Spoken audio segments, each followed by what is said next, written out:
So this next exercise is called a wrist extension exercise. Now this is really important for climbers because of crimps. Typically when we crimp, we are crimping like this. And we need to have some good strength on the backs of our forearms, because if we don't, our crimps are going to turn into this, and we're actually going to produce less power. So we want these muscles to be able to maintain our wrist at about a 30-degree angle, especially when we're crimping. So this exercise just targets those muscles. So first thing you're going to do is you're going to rest your forearm on your thigh.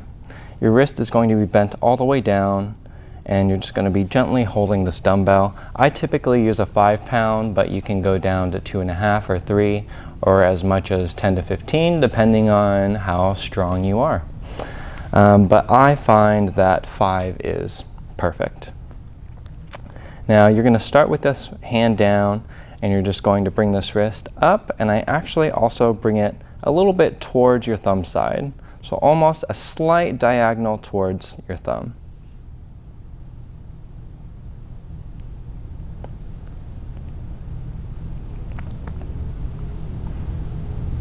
And again, typically you'll do 8 to 12 reps.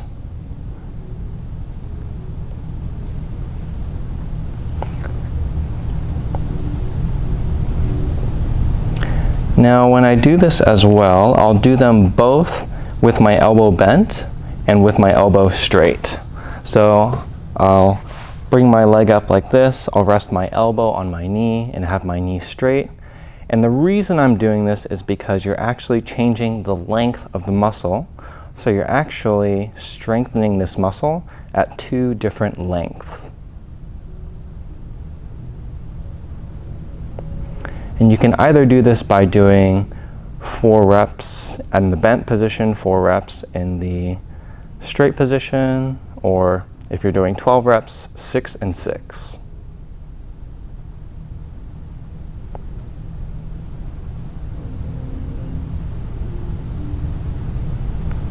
Good, and that's wrist extension. With the previous exercise, we did wrist extension with the dumbbell. With this one, however, we are going to do wrist extension with the hand open. And the reason we're doing this is because you're going to activate more muscles on the back of this forearm, and it's also going to be more challenging. So for this exercise, you will use a TheraBand. You're going to put the 2 ends of the TheraBand underneath your foot to anchor it. You're going to open up your hand and spread it and keep those fingers spread apart. Again, you're going to start in this wrist down position, and you're going to come up this way, like so.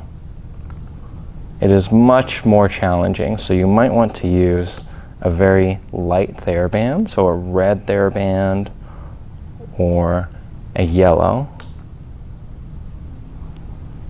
And again, make sure you're performing these nice and slow, and really trying to keep those fingers straight and as spread out as you can. As you can tell, I'm not getting quite as far, so I might actually want to produce a little less tension in the band. Unfortunately, I don't have a red or a yellow with me.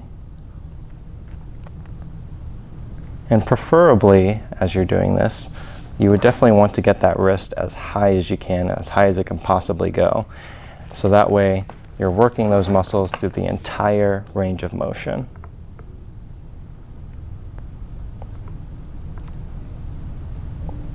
And especially when you do this exercise as well, you can do this in an elbow bent or elbow straight position. Again, working those muscles at 2 different lengths.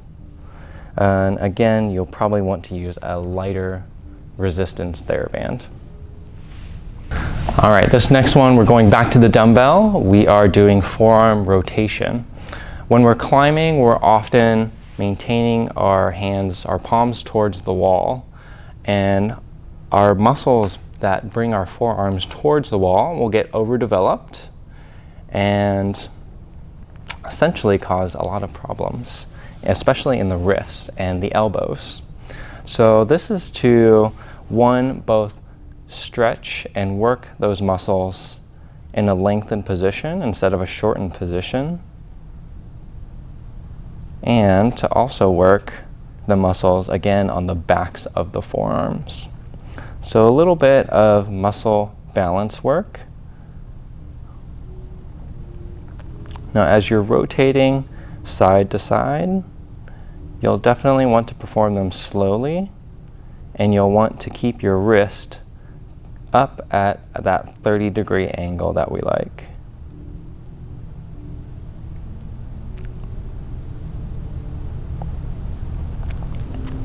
Now to make this harder, you can either get a dumbbell that has a longer handle so that you can hold one side a little bit more, brings the weight further away, makes it more difficult. Or if you don't have one of those, just use a higher weight. This is also one of those exercises where we'll do it in an elbow bent and an elbow straightened position.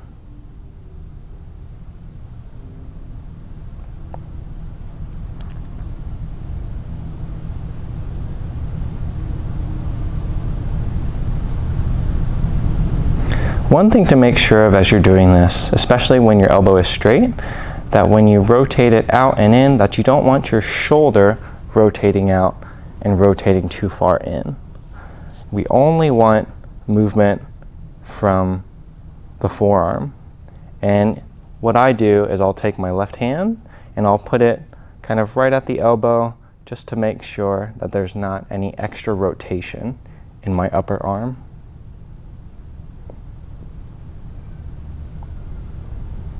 Good. And that's forearm rotation with a dumbbell. The next exercise we're going to do is called dumbbell rollouts. So this is essentially loading the tendons that flex our hands when we climb, except we're kind of strengthening as the muscles are elongating. And this can often help with if you have any tendinitis on the front of your forearm right here, right at the wrist. That's often very helpful. Or even if you have pulled a tendon in the past, the ones that go into the fingers can be very helpful as well. And if you have pain when you bring the dumbbell back up, you can always use your opposite hand to help you bring it up and then slowly lower it back down.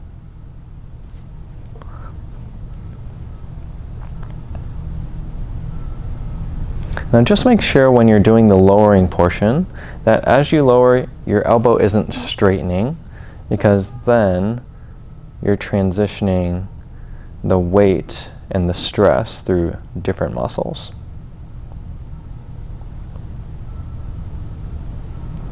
Now again, 8 to 12 reps. When you lower, try to lower as slowly as you can. Of course, you can make it harder with a higher weight, or if you want to use a band, you can also use a band.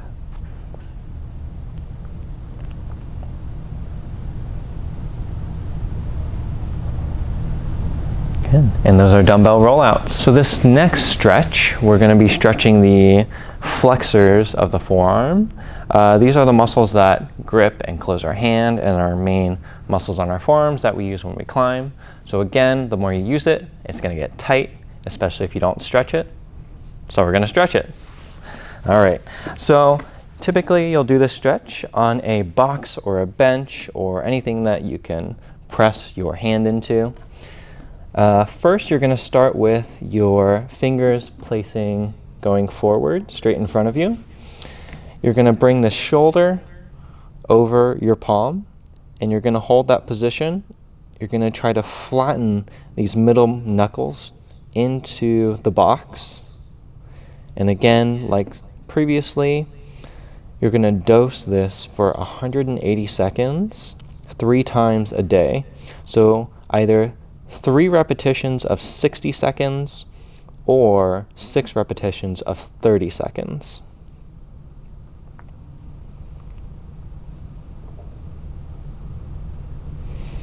Now, to get an even more intense stretch, if you place your hand on your elbow here and you rotate your elbow so that this elbow pit is facing in the same direction as your fingers, for this particular one, you're going to feel a more intense stretch. And if you get to that elbow rotated position and you don't feel like you're really getting a good stretch, then it's time to move those fingers towards a different position. So you're going to switch so that your fingers are pointing out to the side instead, like so.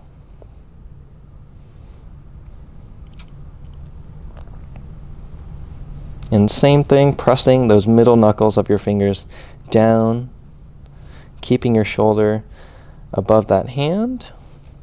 And again, if this isn't enough of a stretch for you, you can turn your fingers so that they're facing towards you and rotating that elbow pit so it's facing straight in front of you.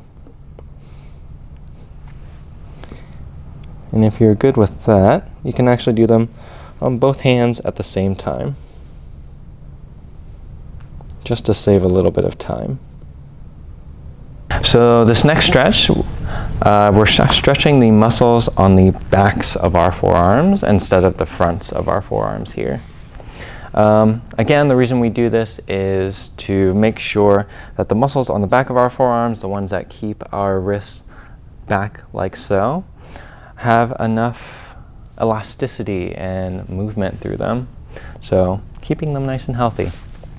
So what you're going to do, you're going to make a fist with your arm straight out in front of you. You're going to bend your wrist like so. Take your opposite hand. You're going to pull further into this wrist flexion. And same dosing, 180 seconds, 3 times a week.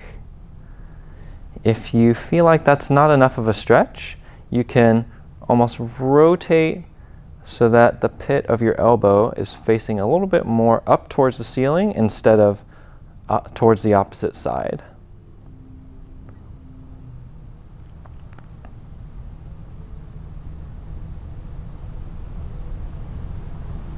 And again, really try to keep a good fist made on that right hand, the arm that you're stretching.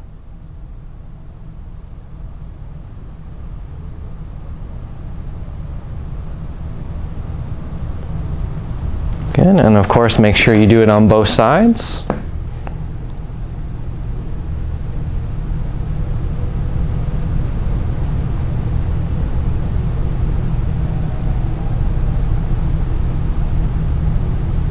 Good.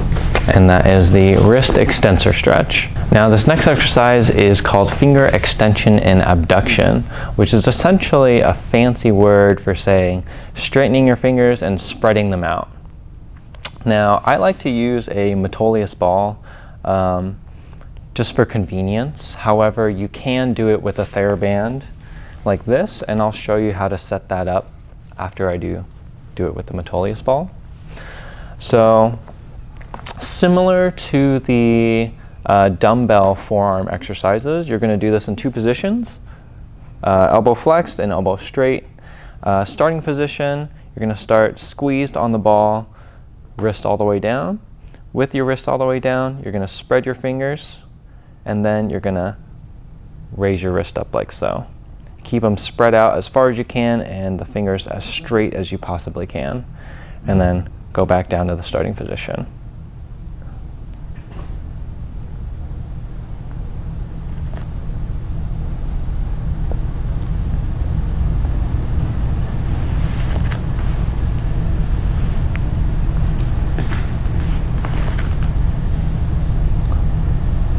Good, and again 8 to 12 reps on each side.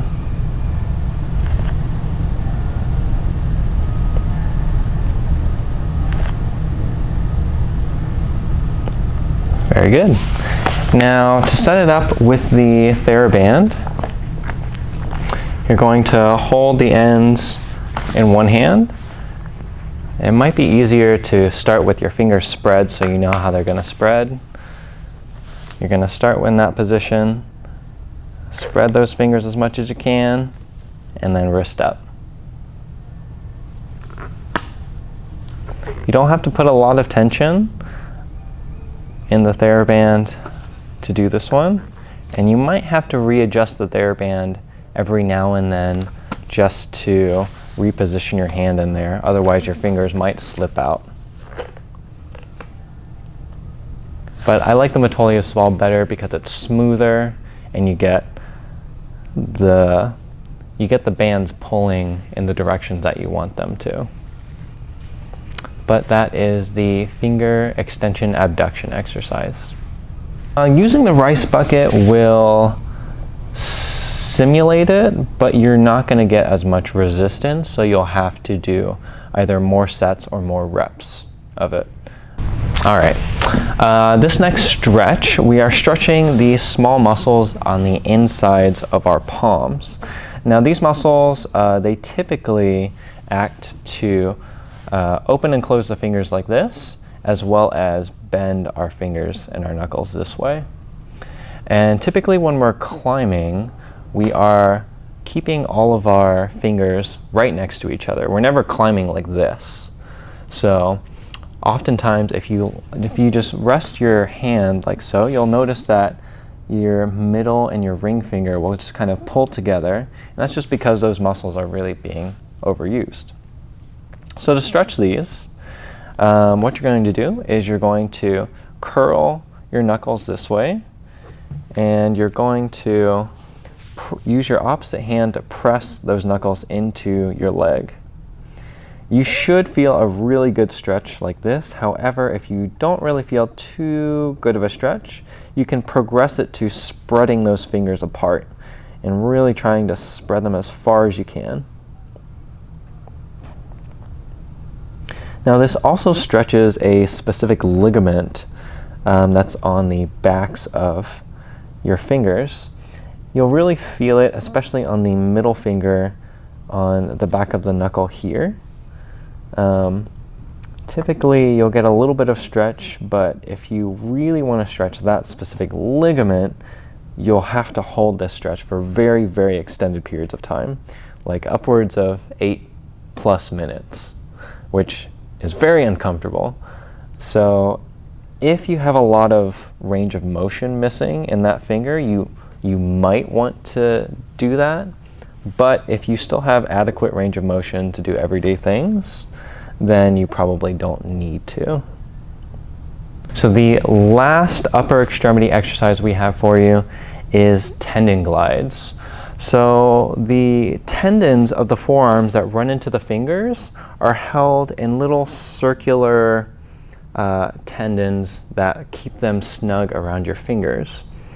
Now these tendon glides really act to make sure that the tendons are gliding nicely through those little tunnels that are created.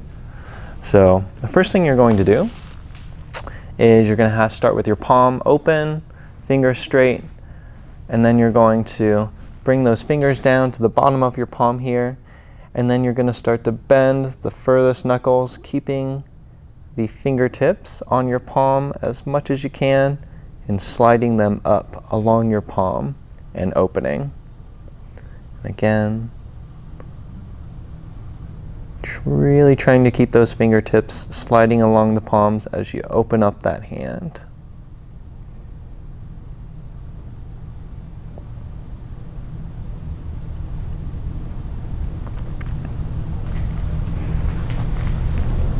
And I don't have a pen with me, but another variation of this is that you can hold a pen like so underneath your fingers here, and then you're going to try to roll that pen inside of your hand. You won't get as much range of motion with the pen roll, but if it helps you initially to try to keep those fingertips on your palm, you may want to use that just to start. But you will get through more range of motion by not using the pen. And then additionally, you can go backwards. So you can start with the open palm and curl those fingertips down like so, opposite way, opposite direction.